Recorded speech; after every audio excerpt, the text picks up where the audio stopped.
많으신 하나님 아버지, 오늘 또 거룩한 주일을 우리에게 허락하시고 우리의 발걸음을 주의 전으로 인도하여 주시니 감사를 드립니다. 지나간 우리의 모든 생활을 내려놓고 이 시간 주님 주시는 은혜를 바라며 주의 전을 찾아싸오니 저희들을 만나주시고 위로하시며 소망 주시는 시간 되게 하여 주시옵소서. 하나님 아버지, 저희들이 지난 일주일을 살아가면서 얼마나 하나님 앞에 헌신하며 충성한 삶을 살았는지 돌아볼 때 부끄럽고 죄송한 마음뿐인 것을 고백합니다. 주님은 우리 죄를 위하여 십자가에 달리는 고난을 받으셨건만 우리는 주님께 기도하는 일에 게을렀고 말씀을 보며 묵상하는 일에 소홀했으며 전도하는 일 또한 미루며 살아왔습니다. 하나님은 우리를 믿고 이와 같이 존귀한 일들을 맡기셨는데 우리들은 세상 일 바쁘다는 핑계로 이 모든 주의 일을 행하는 데에 게을렀던 것을 회개하오니 주님께서 긍휼히 여기시고 우리의 허물을 사하여 주옵소서. 주님 주신 은사와 달란트대로 주의 몸된 교회를 섬기게 하시고 맡은 직분에 따라 주님 앞에 더욱 헌신 충성할 수 있는 우리의 믿음이 되기를 소망합니다. 또한 무슨 일을 하든지 마음을 다하여 주께 하듯이 하고 사람에게 하듯이 하지 말지니라 말씀하신 대로 우리 앞에 있는 모든 일 가운데 소홀히 행하는 일이 없게 하시고 모든 일을 행함에 있어서 주님을 앞에 모시고 충성되이 행하는 일들이 되게 하여 주시옵소서. 주님께 구하오니 온 세상 곳곳에서 주님의 복음을 전하기 위해 자신의 삶을 헌신하는 선교사님들에게 함께하여 주옵소서. 힘들고 어려운 길을 가는 그들의 삶을 편안하게 하시며 각 가정들을 돌보아 주시옵소서. 선교사님들을 통하여 하나님의 백성들이 나날이 늘어나게 하시고 다들 진정으로 고귀한 그리스도인들이 되게 하여 주시옵소서. 23년 1월 셋째 주에 드리는 예배에 저희들에게 귀한 말씀을 증거하실 목사님 성령 충만하게 하시고 강건하게 하셔서 생명의 말씀을 전하시기에 부족함이 없도록 모든 것 채워 주시옵소서. 또한 예배 순서에 따라 돕는 모든 예배위원들에게도 크신 은총으로 함께하여 주옵소서. 호산나 찬양대의 찬양을 기쁘게 받아 주시옵고 이 시간 이 교회와 온 성도들이 다 함께 은혜 받는 귀한 시간 되기를 간구합니다. 우리를 오직 십자가 은혜로 구원하신 우리 주 예수 그리스도의 이름으로 기도드립니다. 아멘. 하나님의 말씀은 시편 107편 13절로 15절까지입니다. 구약성경 883페이지에 있습니다. 한 목소리로 봉독합니다. 이에 그들이 그 환난 중에 여호와께 부르짖음에 그들의 고통에서 구원하시되 흑암과 사망의 그늘에서 인도하여 내시고 그들의 얽어맨 줄을 끊으셨도다. 여호와의 인자하심과 인생에게 행하신 기적으로 말미암아 그를 찬송할지로다. 아멘.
할렐루야, 할렐루야, 아멘.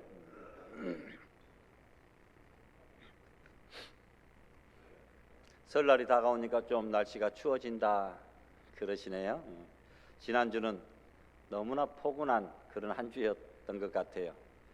겨울은 겨울다워야 되고 추워야 되는데 이상기온 현상이 나타나지 아니하고 지구가 정상적으로 회복되어지고 또 온전한 기능을 잘 유지할 수 있도록 자연을 더욱더 사랑하며 아끼고 보호하는 우리 성도들 될 수 있으면 좋겠습니다. 이스라엘 역사는 수많은 굴곡을 가진 역사입니다. 이스라엘 나라만큼 굴곡으로 여러 가지 사건 사고들로 점철된 그런 나라 또한 별로 없을 줄 압니다. 아직까지도 그 분쟁과 소요의 회오리 한가운데에 이스라엘이 처해 있는 것도 보게 됩니다. 역사 속에서 가장 힘들었던 시기 중에 하나가 유다 나라가 바벨론에 멸망하고 포로로 잡혀가던 바로 그런 시기가 아닐까 생각해 봅니다. 우리나라도 일제의 강점기나 6.25의 동란 같은 그러한 안타까운 시대도 있었던 것을 보게 됩니다. 나라는 망했고 백성들은 포로로 끌려갔으니 이제 이스라엘에는 희망이 보이지 않습니다. 그러나 희망을 잃은 이스라엘의 역사에 하나님이 개입하시고 간섭하시니 놀라운 일이 벌어집니다. 바벨론을 멸망시킨 바사 나라의 고레스 왕은 이스라엘 백성들과 별다른 감정들이 없으므로 그들의 귀환을 명령했고 그 명령에 의해서 예루살렘으로 돌아온 사람들에 의하여 다시금 성전이 건축되고 성벽이 재건되며 하나님께 드리는 제사가 회복될 수 있었다고 하는 사실입니다. 나라가 완전히 망한 줄 알았더니 하나님께서는 그 바벨론을 바사 나라에 점령당하게 하시고 그 바사 나라에 고레스 왕을 들어서 이스라엘을 회복시키시고 부흥시키시는 놀라운 역사가 나타나게 된 것입니다. 우리는 유대인의 역사를 보면서 어떤 절망적인 상황에 놓인다 할지라도 하나님을 의지하고 또 하나님이 우리의 삶 속에 개입하시면 이스라엘처럼 반드시 회복과 부흥의 아름다운 은혜가 넘쳐나게 될 줄 믿습니다. 그래서 오늘 본문 시편 107편은 절망에서 회복을 노래하는 희망의 시입니다. 이 회복의 과정에서 하나님께서 우리에게 요구하시는 건 몇 가지가 있는데 그것을 살펴보면서 이 시간에 설교를 듣는 분들이 절망에서 희망을 보시고 절망에서 회복되어 더 나아가 부흥을 꿈꾸시는 알곡의 성도들이 될 수 있기를 부탁합니다. 회복의 제 첫 번째 요소는 감사입니다. 회복하고 부흥하기 위해서는 감사해야 된다라고 1절에 보니까 시인은 여호와께 감사하라 본시를 시작하고 22절 마지막에 감사제를 드리며라고 시를 마치게 되는 것 보게 됩니다. 처음부터 끝까지 감사로 시작하여 감사로 마치는 거죠. 사실 유대인들이 처한 상황은 절망적인 상황이었지만 하나님은 선하시고 그분의 인자하심은 영원하기 때문에 우리가 어떤 상황 속에 있어도 그 상황이 합력하여 선을 이루도록 만드시는 분이 바로 하나님이십니다. 지금 당장은 이해가 안 되고 힘들고 고통스럽지만 지내놓고 보니까 이 모든 것들이 결국은 합력하여 하나님의 뜻과 선을 이루고 우리에게 복으로 작용했구나라는 것을 깨닫는 그런 은혜가 있어지게 되는 것이죠. 그래서 여러분 어떤 절망 속에서도 하나님을 믿는 믿음을 계속 유지할 수 있기를 바랍니다. 하나님의 기적은 그 어떤 자에게 임하는 것이 아니라 감사하는 자에게 일어납니다. 시편 50편 23절에 보니까 감사하는 자에게 하나님의 구원을 보이시리라고 말씀합니다. 감사만 해도 하나님께서 구원해 주시겠다는 겁니다.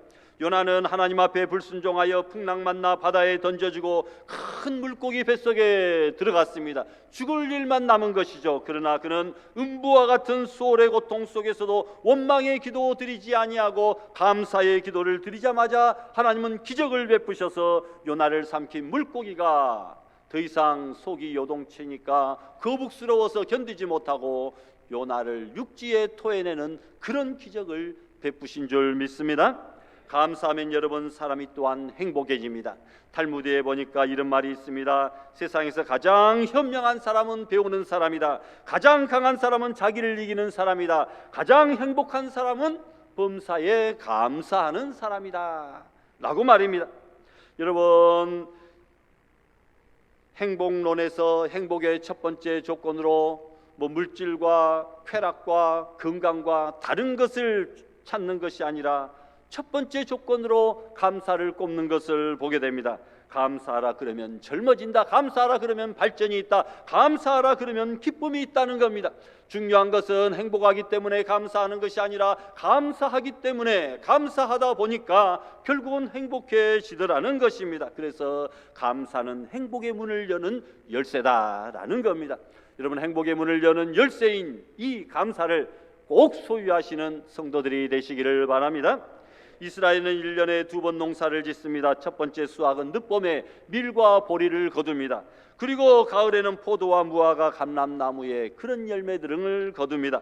그래서 첫 수확을 거두고 하나님 앞에 감사의 예배를 드리는 것이 맥주절이고, 두 번째 수확을 하고 감사 예배를 드리는 것이 그들의 추수감사절입니다.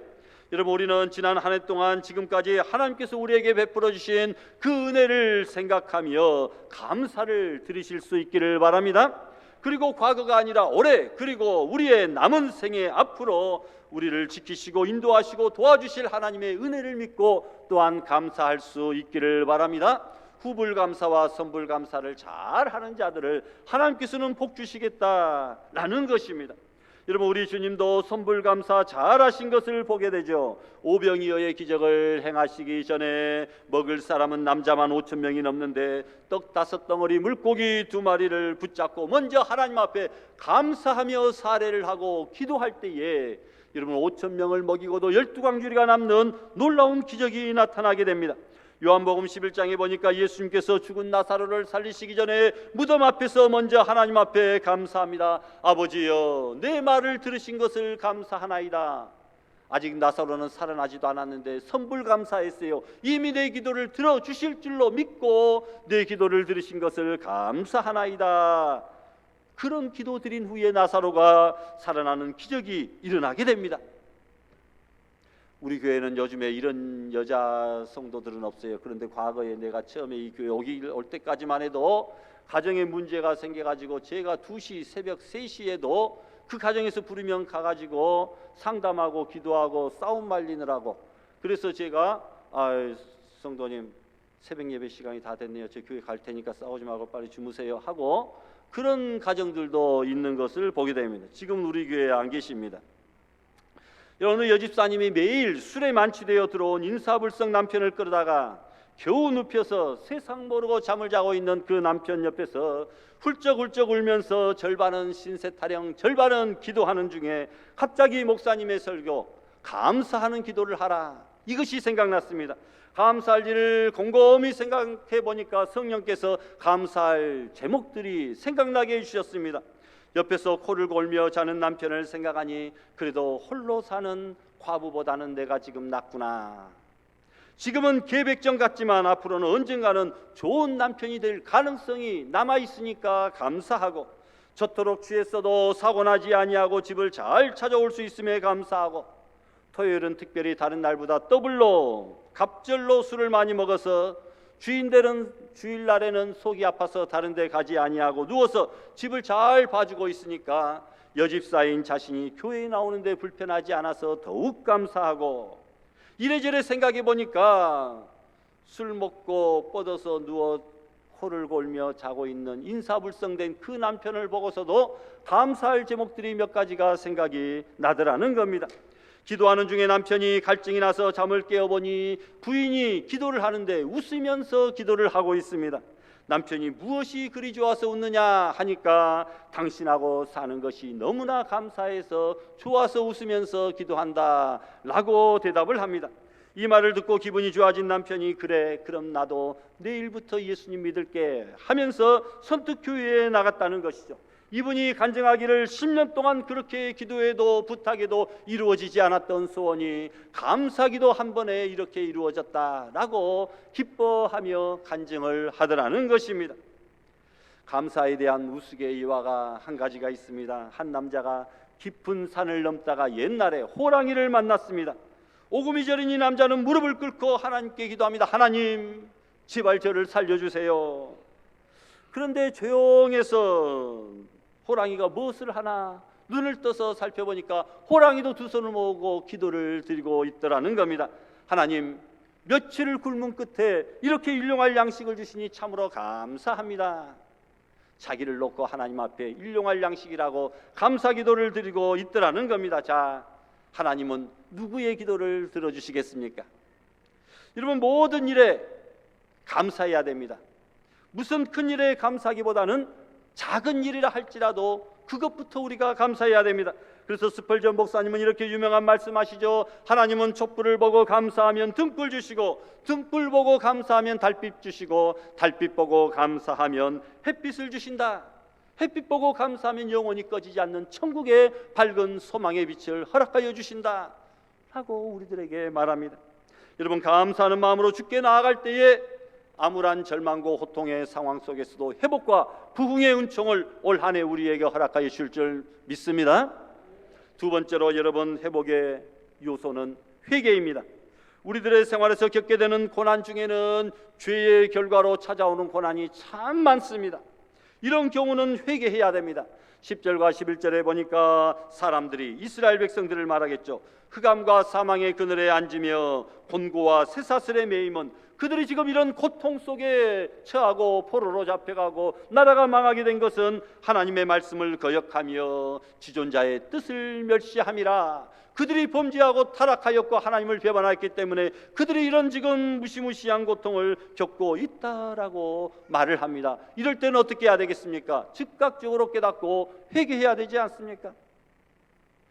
우리 교회도 등산을 좋아하시는 분들이 여러분 계시는데, 여러분, 등산을 하다가 신발 속에 작은 모래 알갱이 하나가 들어가면 처음에는 신발을 벗는 것이 귀찮아서 무시하고 계속 걸어가지만 결국은 그 조그마한 모래알 하나가 이제는 모래알이 아니라 큰 자갈같이 느껴지며 나를 고통스럽게 해서 결국은 신발을 벗고 그 모래 하나를 찾아서 제거하고 나서야 계속 등산을 편안히 했던 그런 경험들이 있을 것입니다.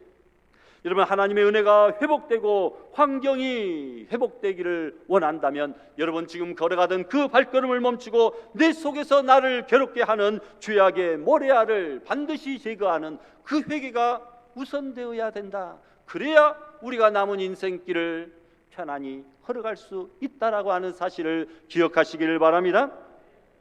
여러분, 요즘에는 고액건이 나왔죠. 5만 원짜리. 옛날에는 만 원짜리밖에 없었는데, 그래서 용돈을 주고 세뱃돈을 주고 뭘 해도 만 원짜리니까 2장 아니면 석 장 이렇게 주면 와, 많다 생각했는데 이제는 5만 원권 노란색이 나와가지고 얘들도 5만 원권 한 장을 좋아하고 어떤 돈이 큰 돈인지 잘 알 수 있습니다. 그래서 5만 원권들이 또 검은 무슨 뭐 뇌물로 왔다 갔다 하기 좋아서 옛날에 1억을 담으려면 무슨 뭐 큰 가방에 담아야 되는데 이제는 조그만 쇼핑백에도 1억도 들어가고 무슨 뭐 그런 불미스러운 용도로도 사용되기도 한다. 그래서 5만 원짜리 보관도 쉬우니까 각자 집 이불 가장 깊숙한 곳에 모아 현금으로 모아놓고 시중에 5만 원권을 아무리 발행해도 항상 모자란다는 소리만 한다. 뭐 이런 말들이 있더라고요. 어찌됐건 돈 5만 원짜리가 있습니다. 5만 원짜리 올해 또 이번에 설날에 세뱃돈으로 많이 또 나갈 것 같은데요. 네. 여러분, 그 5만 원짜리가 구겨졌습니다. 은행에서 나올 때는 신권 빳빳했는데 시장에서 왔다 갔다 하고 거래하다 보니까 구겨졌어요. 심지어 땅바닥에 떨어져서 사람들이 모르고 짓밟았습니다. 더러워지고 혹은 한쪽이 좀 찢어지고 오물이 좀 묻어 있고 그럴 수 있습니다. 그렇다 할지라도 그 5만 원의 가치가 절반으로 줄어드는 것이 아닙니다. 5만 원의 가치는 변함이 없이 역시 5만 원입니다. 우리의 삶도 때로는 실패로 인해서 구겨지기도 하고 때로는 여러분 환난으로 인해서 짓밟히기도 했을 것입니다. 하지만 그것으로서 우리가 하나님의 자녀와 성도로서의 가치가 조금이라도 상실되는 것이 아님을 우리는 기억해야 됩니다. 우리는 역시 성도로서의 온전한 가치를 가지고 있다라는 것입니다. 우리 삶이 때때로 당하는 환난으로 인해서 짓밟히는 것 같이 고통스러울 수 있습니다. 그러나 우리는 회개하기만 하면 우리의 모든 더럽고 구겨졌던 오물이 묻은 우리의 모든 삶들이 깨끗이 예수 그리스도의 피로 정결케 되고 깨끗하여지고 회복되어지고, 하나님은 여전히 우리를 동일한 성도로서 자녀로서 여전히 사랑하고 계시며 우리의 모든 문제를 지켜보고 계시는 우리 주님께서 그 문제를 해결해 주시는 줄을 믿습니다. 여러분이 어느 날 집에 들어갔는데 집안에서 악취가 납니다. 악취의 원인을 찾아보니까 음식물 쓰레기가 싱크대에 그대로 버젓이 있습니다. 어떻게 하시겠습니까? 놓고 보고만 있겠습니까? 즉시 싱크대 안에 있는 음식물 쓰레기를 처리할 것입니다. 마찬가지로 여러분의 인생이 회복되기를 원한다면 먼저 우리의 심령 속에 있는 죄악의 문제를, 더러운 죄악의 문제들을 치우고 해결해야 됩니다. 모든 사람이 다 죄인이지만 구원받은 성도와 구원받지 못한 사람의 차이점은 회개밖에 없습니다. 회개하면 구원 얻고 회개하지 않으면 구원을 얻지 못한다라는 겁니다. 그런 차원에서 천국은 죄를 짓지 아니한 사람이 들어가는 것이 아니라 죄를 회개하는 사람이 들어가는 것이고, 지옥은 죄를 많이 지은 사람이 들어가는 것이 아니라 죄를 회개하지 않은 사람이 들어가는 곳이다 라고 하는 사실입니다. 우리 자신의 연약함과 불충함과 죄악됨을 주님 앞에 내려놓고 스스로 죄인됨을 고백하고 회개할 때에 하나님은 회개하는 백성의 죄를 용서하여 주시고 그 땅의 황무함을 고치시며 살 길을 열어주시는 회복과 부흥의 역사가 일어나게 되는 줄 믿습니다. 세 번째로, 여러분, 우리가 새해에 회복과 부흥을 원한다고 한다면 우리는 겸손해야 됩니다. 12절에 보니까 그가 고통을 주어 그들의 마음을 겸손하게 하셨으니, 고통을 주어 그들의 마음을 겸손하게 하셨다. 이방 나라가 침략하여 사람을 살육하고 포로로 잡아가고 모든 좋은 것들을 빼앗아가고 나라는 망하고 그 땅은 황폐해졌습니다.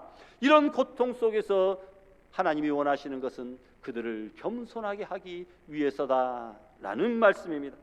하나님이 이스라엘 백성들에게 고통 주신 목적이 그들의 마음을 겸손하게 하기 위함이라. 다시 말하면 이스라엘 백성이 고통을 받았던 이유가 그들이 교만했기 때문이다, 겸손하지 않았기 때문이라는 것입니다. 교만하면 하나님이 낮춰버리십니다. 겸손하면 하나님이 높여주십니다. 혹시 우리가 당하는 어려움과 고통의 배후에 나의 교만함이 혹시 숨어있지는 않습니까? 삶 속에 별 어려움이 없기에 자신도 모르게 혹시 교만함이 배어있지는 않습니까? 여러분, 겸손하시기 바랍니다. 겸손이 승리의 비결이요 신앙생활의 비결입니다. 겸손해야 살죠. 잠언 29장 23절에 보니까 사람이 교만하면 낮아지게 되겠고 마음이 겸손하면 영예를 얻으리라. 겸손한 자를 하나님께서 영광으로 영화스럽게 만들어 주시겠다는 것입니다. 오늘도 찬양대가 찬양을 하고 또 오후 비전 예배 때는 찬양단이 또 찬양 인도를 할 것입니다. 찬양대의 찬양과 찬양단의 찬양 인도를 동참하면서 큰 은혜를 받습니다. 내가 잘하지 못하기 때문에 찬양대가 왜 어쩜 저렇게 아름다운 화음으로 꾀꼬리 같은 목소리로 그 하나님의 성호를 송축할까, 참 잘한다. 찬양단도 그 엇박자 속에서도 여러분 저 박자를 잘 맞춰가며 화음을 넣어서 이렇게 아름다운 찬양으로 하나님께 영광을 돌립니다. 저는 은혜를 받는데 만약에 실력이 좋은 어디 무슨 대학교 음악 교수가 딱 앉아있다 이렇게 생각이 들면 그분이 과연 은혜를 받을 수 있을까? 은혜 받는 것이 조금 힘들 수도 있겠다 이런 생각을 해봅니다. 그들은 하나님께 찬양 드리기보다는 자기가 워낙 실력이 있기 때문에 음악성이 풍부해서 뭐 누구를 판단하고 평가하려고 해설하기보다는 그냥 직업병적으로 음정이 제대로 맞나, 박자가 제대로 맞나, 화음이 좀 어색한데 잘한다 못한다, 악기 연주가 조금 이것이 실력이 빠지는데 뭐가 틀렸는데 이런 것들을 판단할 수가 있다라는 겁니다. 어쩔 수 없이 직업병으로. 여러분, 그래서 자기도 모르게 판단을 해서 찬양 속에 은혜를 받기보다는 은혜를 받지 못하는 그런 경우들도 많이 있겠다라는 거죠. 그래서 저는 음악성이 풍부해서 다른 사람을 판단하고 은혜 받지 못하는 것보다는 음악성이 조금 부족하지만 겸손하게 어느 찬양과 어느 인도든지 은혜를 받는 것이 훨씬 더 좋다, 이런 생각을 해봅니다. 그래서 여러분, 음악성이 풍부하지 아니하고 좀 부족한 제가 훨씬 다행이다, 이런 생각들을 해보는 것이죠. 여러분이 설교를 통하여서 은혜를 받는 것도 역시 마찬가지일 것입니다. 성경을 많이 알고 있기에 일반적인 설교는 양이 차지 않고 특별히 은혜를 받을 기회가 없고 특별한 설교에만 은혜를 받는 사람이 있다고 생각된다면 차라리 성경을 잘 몰라서 어떤 설교에도 은혜를 받는 것이 훨씬 더 낫겠다라는 거예요. 성경을 너무나 잘 알고 그런 뛰어난 지식을 가지고 있으면 목사님의 설교에 저 숫자가 틀리네, 이름이 좀 잘못된 것 같은데 목사님이 실수하셨구나, 뭐 이런 생각들을 하면서 또 은혜 받는 일에 좀 지장이 생기지 않을까, 그런 생각들을 해봅니다. 그래서 혹시 많이 아는 것과 큰 지식이 나를 교만하게 만들지 못하도록 겸손한 마음으로 우리가 설교 시간에도 은혜를 받고, 또 찬양 시간에도 또 우리가 음악성이 좀 부족하기 때문에 또 그런 찬양의 그런 모든 모습들 속에서도 우리가 은혜를 받고 이러는 편이 훨씬 낫겠다. 그러기 위해서는 우리가 겸손해야 되겠다라는 겁니다. 세상에서도 겸손하고 신앙 안에서도 겸손하고, 목사님의 설교를 통해서 은혜 받을 수 있고, 또 그 어떤 장로님이나 그 어떤 젊은 집사님이나 심지어 초신자의 간증을 통해서도 얼마든지 우리가 은혜를 받을 수 있도록 우리의 마음을 겸손하게 만들어가는 우리 성도들이 되시기를 바랍니다. 베들레헴에 가면 그곳에 예수님이 태어나신 곳을 기념해서 예수님 탄생교회라 주후 4세기에 만든 예배당이 아직도 존재하고 있는 것을 보게 됩니다. 여러분, 그런데 예배당에 특색이 있는데 들어가는 문이 하나밖에 없고 그것도 매우 낮고 좁게 만들어져 있는 특색이 있습니다. 그 이유는 무엇입니까? 이 예배당에 들어오는 사람은, 예수님께 경배하기 위하여 들어오는 사람들은 겸손해야 된다, 머리를 숙이고 허리를 굽혀야 들어갈 수 있도록 이렇게 의무적으로 구조적으로 만들어 놓은 것임을 우리가 깨닫게 됩니다. 왜냐하면 예수님은 교만한 자를 찾지 아니하시고 겸손한 자를 찾으시고 그들에게 은혜를 베풀어 주시기 때문입니다. 여러분, 회복을 원하십니까? 겸손해야 됩니다. 잠언 3장에 보니까 진실로 그는 거만한 자라 비웃으며 겸손한 자에게 은혜를 베푸신다고 말씀합니다. 여러분, 물은 높은 곳에서 낮은 데로 흐릅니다.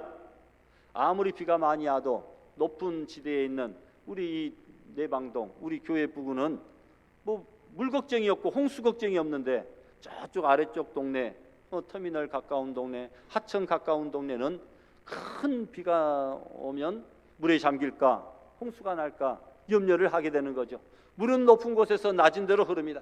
하나님의 은혜도, 하나님의 소낙비와 장마비와 같은 쏟아지는 폭포수와 같은 은혜도 교만한 자에게, 높은 자에게 임하는 것이 아니라 낮은 자에게, 겸손한 자에게부터 차고 임하게 되는 줄 믿습니다. 여러분, 교만하면 패망이 있습니다.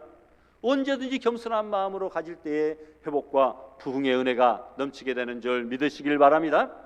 마지막으로 우리가 올 한 해 회복과 부흥, 리커버리와 리바이벌의 그런 놀라운 은혜를 경험하기 원하신다고 한다면 우리가 여러분 이제는 기도해야 됩니다.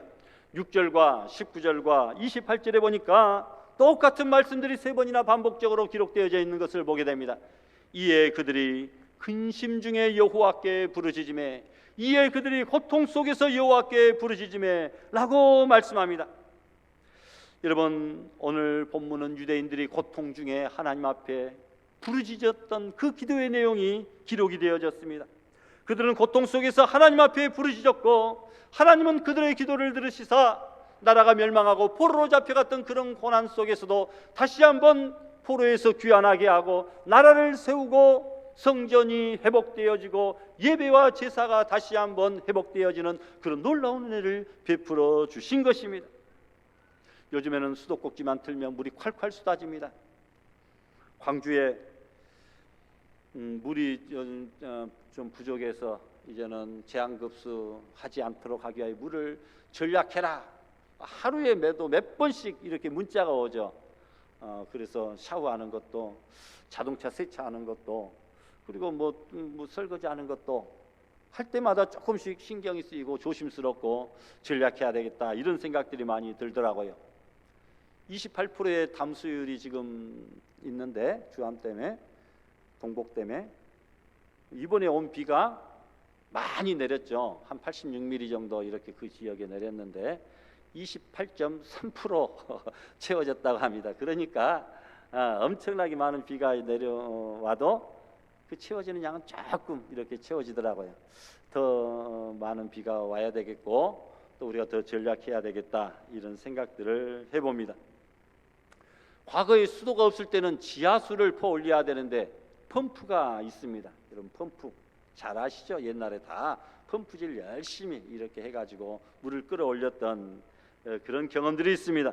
물이 필요하면 펌프에 마중물을 한 바가지 붓고 펌프질을 하면 깊은 곳에서부터 물이 올라와서 콸콸콸 쏟아져 내려오는데 지하수라 그런지 굉장히 시원합니다. 여러분 저는 기도는 깊은 곳에서 있는 물을 퍼 올리는 펌프와도 같다 이런 생각을 해봅니다.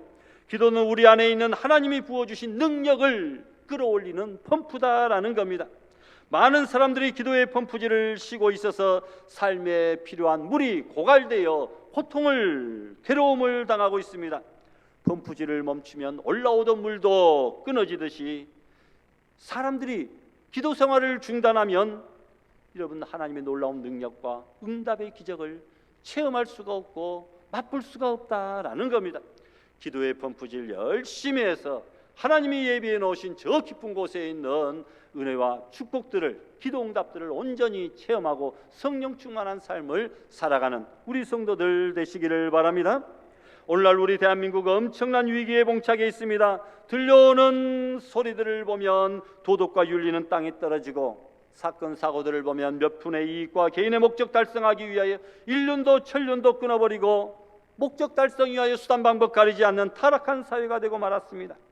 솔로몬은 백성을 다스릴 지혜를 하나님께 구합니다. 바울 역시 동족의 영혼을 구하는 일이라고 한다면 자기가 하나님과 끊어진다 할지라도 개의치 않겠다고 하는 일사각오의 태도를 보입니다.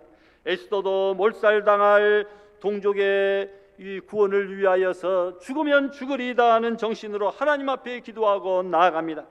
우리의 믿음의 신앙의 선진들도 이러한 정신을 가지고 이 나라를 지켜왔습니다. 여러분 기도의 사람이 있는 한 그 나라는 결코 망하는 법이 없습니다. 눈물의 기도는 우리들이 마지막 한 가닥의 희망을 걸게 되는 최후의 수단과 카드가 아니라 여러분 가장 먼저 시도해야 될 최상의 방책입니다. 모든 것 다 해보고 안 되니까 그럼 기도라도 해봐야지 이것이 아니라 모든 문제가 닥치고 어려움이 생길 때 가장 먼저 시도해야 될 것이 바로 기도가 우리 문제 해결의 최상의 방책인 줄 믿습니다. 자녀들과 교회와 가정과 나라를 위해 여러분이 할 수 있는 최선의 서비스, 최선의 애국하는 길은 다른 것이 아니라 우리가 이 모든 문제를 부여안고 눈물과 통곡으로 기도하는 것, 그것밖에 없다고 하는 사실입니다. 여러분 텍사스에 예이츠 유전이라고 불리는 유전이 있는데 그 예이츠는 사람 이름입니다. 예이츠라는 사람이 목장을 경영했는데 실패에 실패를 거듭해서 알거지가 되었습니다. 정부에서 주는 구제금으로 근근하게 살다가 결국은 너무나 가난하여 먹을 것 없어 굶어 죽고 맙니다. 그런데 그가 죽은 그 집 땅에서 그 다음에 하루에 12만 배럴 이상 쏟아지는 유전이 발견된 것입니다. 말하자면 그는 돈방석 위에 앉아 있었으나 돈이 없어서 굶어 죽은 셈이죠. 여러분 세상을 가만히 보니까 최선의 환경 속에서도 최악의 삶을 사는 사람들이 있는가 하면 최악의 상황 속에서도 최고의 행복을 누리며 사는 그런 사람들이 있더라는 것입니다. 우리 예수님 믿는 성도들에게는 파기만 하면 보물을 얻을 수 있는 믿음의 유전들이 있는데 그것을 깨닫지 못하고 발견하지 못하고 믿음으로 파지 못하여서 그 믿음의 보물 유전들을 한 방울도 하나도 맛보거나 경험하지 못하는 안타까운 가정들이 있는 것을 보게 됩니다. 축복의 믿음의 유전을 땅속에 묻어준 채 기도하지 않아서 어리석게도 영적으로 굶어 죽어가고 있는 안타까운 심령들이 너무나 많다라는 것입니다. 여러분 세상이 아무리 커도 비행기같이 높은 곳에서 보면 이 광주 시내가 우리 교회가 저 기아 그 거대한 자동차 공장이 손바닥만하게 보이는 것을 보게 됩니다. 여러분이 죽을 위기라고 부르는 그 현실을 하늘에서 하나님께서 내려다보시면 우리가 죽을 위기라고 생각하는 그 문제가 손바닥보다도 더 작은 문제일 수 있다라는 것입니다. 우리가 보니까 거대하고 그 문제가 나를 막 덮쳐서 내가 죽을 것 같은데 하나님이 보시면 아무것도 아니다. 우리의 문제와 염려는 더 이상 하나님 안에서 문제거리와 염려거리가 될 수 없다는 겁니다. 뉴스에 얼마 전에 이틀 전에 거제도에서 무슨 렌트카를 타고 가던 4명의 남성이 그 커브길 그거 뚫고 바리게이트를 뚫고 밑으로 200m 떨어져서 절벽으로 떨어져서 4명이 전부 다 죽었다. 뉴스가 이렇게 나오죠. 그것 보고 참 이상해서 렌트카를 빌려서 젊은 남자 4명이 20대 2명, 30대, 50대 1명씩 혹시 자살 사이트에서 만나서 모의하여 공동으로 자살한 것이 아닌가 그런 생각이 언뜻 들었는데 그들이 하루 전에 그곳을 답사까지 했다는 그 뉴스가 나온 것을 보고 또 그들의 관계가 다른 어떤 가족도 아니고 친구 사이도 아니다고 하는 뉴스를 보고 이런 안타까운 일들이 생겼구나 이런 생각으로 확신이 듭니다. 그들이 여러분 죽을 만한 문제가 있어서 같이 죽자 혼자서는 겁나서 못 죽으니까 이랬을 수가 있겠죠. 그러나 여러분 그 문제를 가지고 하나님 앞에 나아갔다고 한다면 하나님은 그것이 문제가 되겠습니까? 하나님께서 여기 있는 것 이렇게 옮겨서 이쪽으로 옮겨주면 문제가 해결될 것인데 하나님 앞에 나아가지 못하고 기도하지 못했다라고 하는 사실입니다. 여러분 죽을 용기를 가진 자들이여 하나님 앞에 기도할 용기도 한번 내보십시오. 이런 부탁을 저는 드리고 싶어요. 100번의 탄식보다 단 한 번의 기도가 여러분들에게 기적을 가져다 줄 것입니다. 100번의 절망보다 단 한 번의 믿음이 여러분의 운명을 바꾸어 놓을 줄 믿습니다.